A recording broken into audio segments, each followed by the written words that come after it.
Bicara soal finansial atau keuangan, pasti orang-orang berpikir gimana gue harus menyisihkan untuk pemasukan gue, gimana gue harus menata atau mengonsep pengeluaran gue agar rapih. Gue susah banget nabung dan lain sebagainya. Ini adalah contoh orang-orang yang memang tidak sehat secara finansial. Dan lu pasti pernah ketemu dengan orang yang dia itu pengeluarannya itu tetap dan rapih, dan pemasukannya pun juga rapih, dan dia bisa nabung dengan tujuan-tujuan keuangannya ke depan. Nah, inilah salah satu contoh orang yang sehat secara finansial. Nah, di sini gue akan coba sedikit sharing sama lu semua bagaimana sih cara mencapai agar finansial itu sehat terus. Nah, sebelum gue sampai ke sana, gue akan menjelaskan terlebih dahulu nih, apa sih ciri-ciri orang yang tidak sehat secara finansial? Nah, yang pertama, antara pengeluaran dan pemasukan itu lebih besar dari pengeluaran daripada pemasukan itu sendiri. Nah, dari sini kita bisa melihat fenomena yang ada di kalangan generasi Z dan generasi milenial. Ketika dia ingin melakukan pengeluaran, dia tidak memperhatikan dan tidak aware terhadap kondisi keuangannya, terhadap apa yang ingin dia spending itu menjadi kebutuhan atau hanya keinginan belaka yang akhirnya itu akan menumpuk dalam artian tidak ada konsep dan rencana. Lalu yang kedua, hutang terlalu banyak. Hutang memang dibolehkan. Nah, sebelumnya gue udah menjelaskan, ketika kita mencicil atau ada hutang, itu tidak boleh lebih dari 30% dari gaji kita, karena itu akan mengakibatkan cash flow kita tidak sehat. Lalu yang selanjutnya, tidak peduli terhadap kondisi finansial. Ini banyak sekali terjadi yang gue lihat. Tidak peduli dalam artian ketika memang pengeluarannya besar dan pemasukannya besar, orang tersebut bilang, wah ya udahlah nggak apa-apa, udah gimana lagi, udah pengeluaran gue emang segini, nanti juga besok bakal ada gaji lagi yang masuk, nanti juga besok akan ada rezeki lagi yang masuk. Nah, sebenarnya ini tidak boleh dibiarkan, teman-teman. Karena apa?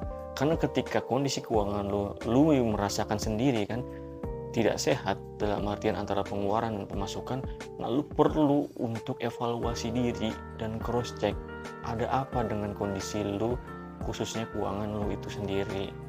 Nah, itu harus perlu aware, lu harus perlu evaluasi dan merencanakan kembali evaluasi tersebut apa-apa aja sih poin-poinnya.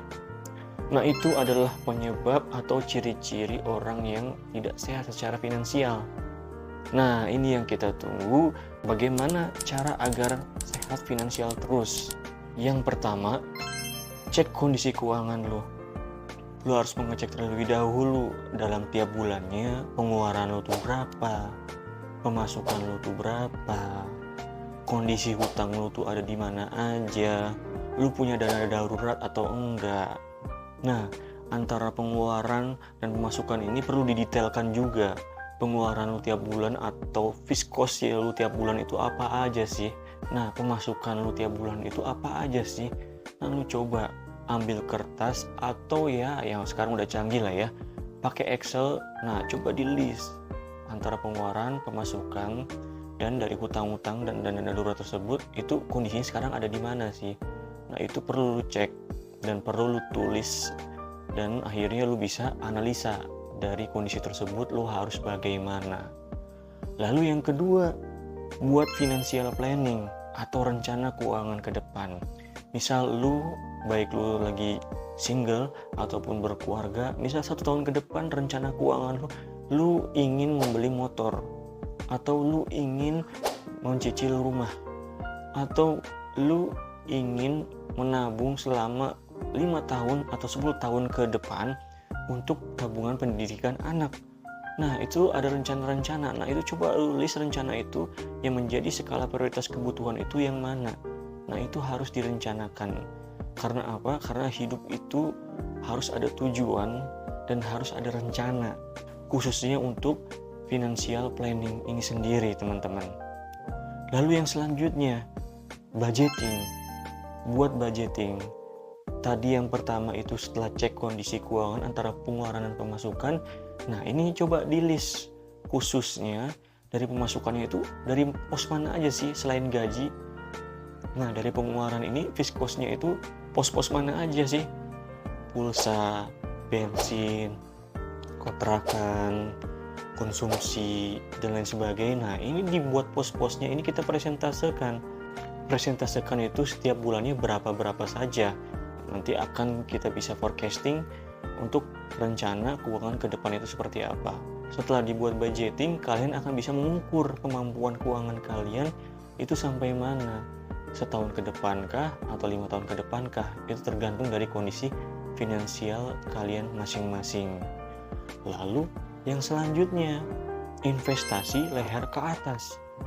Apa sih investasi leher ke atas? Ya, kita manusia harus mengembangkan atau meningkatkan potensi dalam diri kita.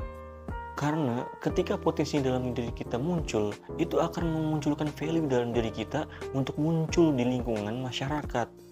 Apa contohnya?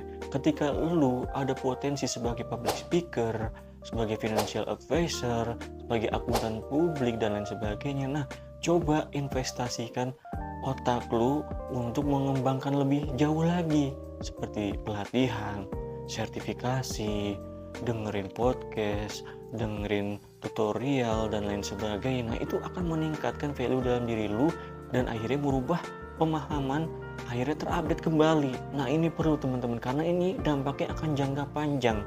Ketika kalian ingin berkarir, ketika kalian ingin berbisnis, nah ini akan berdampak betul-betul. Lalu setelah investasi leher ke atas, apa yang harus dilakukan? Yang terakhir itu adalah komitmen dan disiplin. Komitmen dan disiplin ini perlu teman-teman.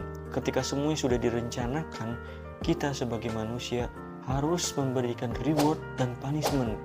Karena betul, di dalam hidup ini adalah reward dan punishment. Nah, secara sederhananya coba lu sudah terkonsep untuk financial planning lu itu seperti apa. Nah, buat punishment ketika lu melanggar apa yang sudah lu komitmenkan. Misalkan lu spending untuk viskosnya itu 30%. Nah, ternyata lebih dari 30%, yaitu 35%. Nah, ini harus diberikan punishment atau hukuman untuk diri sendiri, yaitu dengan apa contohnya? Misal, lu keburu nafsu untuk beli headset, atau lu keburu nafsu ke beli sepeda, sebetulnya itu bukan menjadi kebutuhan lu, dan akhirnya lu beli deh. Nah, lu bisa berikan punishment terhadap diri lu sendiri, misalkan sepeda lu amalkan, lu sedekahkan ke orang lain, atau misalkan dari yang lu keluarkan untuk beli sepeda. Nah, coba lu buat punishment, lu spending berapa persen dari gaji lu untuk apa? Untuk mensedekahkan atau beramal, berbagi kepada orang-orang. Nah, ini punishment yang memang positif, bisa menyadarkan dan memberikan aura positif terhadap diri kita. Karena apa? Karena ketika manusia mendapatkan hukuman itu seakan-akan terancam dan akhirnya dia menyadari apa yang menjadi kesalahannya. Begitu pula juga dengan reward atau penghargaan. Ketika lu mencapai financial planning lu dengan baik 1 tahun ke depan, nah lu berikan reward terhadap diri lu pribadi atau keluarga lu. Misalkan lu jalan-jalan kemana, atau misalkan lu membeli outfit yang bagus, atau misalkan lu membeli tablet, handphone yang baru, dan lain sebagainya. Nah, ini perlu untuk apa? Untuk merangsang lagi semangat ke depannya seperti apa? Karena dipicu antara reward dan punishment, manusia ini akan cepat merubah pola pikir untuk menuju komitmen dan disiplin. Nah, dari situlah teman-teman ketika sudah berjalan bertahap, seminggu, 2 minggu, 1 bulan, 2 bulan, setahun, 2 tahun, ini akan menjadi habit yang sangat bagus teman-teman. Nah, mungkin begitu saja yang bisa sedikit gue sharing kepada lu semua. Semoga bermanfaat. Jangan lupa subscribe, like, and share. See ya!